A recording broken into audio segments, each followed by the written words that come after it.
No tak, děti, nestyďte se, zkuste mi to spočítat. Ano, Clyde? 12. No dobře, mohl by mi to říct někdo, kdo není úplný dement? Nikdo? No tak, nebojte se. Myslím, že to vím, pane Garrison. Trošku pomůžte. Ale to neříkej ty zasranej žide! Eriku, ty jsi řekl sprosté slovo? Žid? Ne, on myslí zasranej. Ve škole nesmíš říkat zasranej. Kyle! A proč kurva ne? Eriku! Ty vole, vždyť si řekl kurva! Stanley! Kurva! Kenny! Co je na tom? To nikomu nevadí. Kurva, kurva, kurva, kurva. Jak by se vám líbilo jít k výchovnému poradci? Jak by se vám líbilo vylízat mi prdel? Co jsi to říkal? Promiňte, vlastně jsem jen říkal. Jak by se vám líbilo vylízat mi prdel, pane Garriste?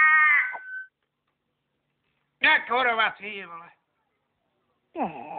Musím říct, že jste mě velmi zklamali, chlapci. Ano, měli byste se za sebe stydět. Už jsem volal vašima matkama. Ty jsi volal mámu? No jistě. A kurva, vole. Pane Meky, můžu se na něco zeptat? A na co? V čem je kurva problém, vole? A, chci vědět, kde jste ty příšerné sprosťárny slyšeli. Ano. Nikde. Párkrát jsme je zaslechli od pana Garrisona. Jo. Chlapci, pochybuju, že by pan Garrison někdy řekl.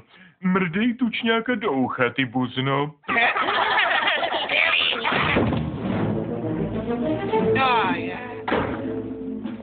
Díky, že jste sem přišli tak rychle. To snad ani nejsi ty, Stanley. Co říkal můj syn, pane Meky? Řekl slovo na P?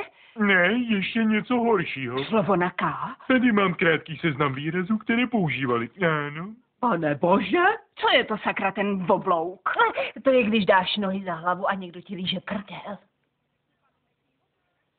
Kyle, okamžitě řekni panu Mekýmu, kdy si všechny ty strašné výrazy slyšel.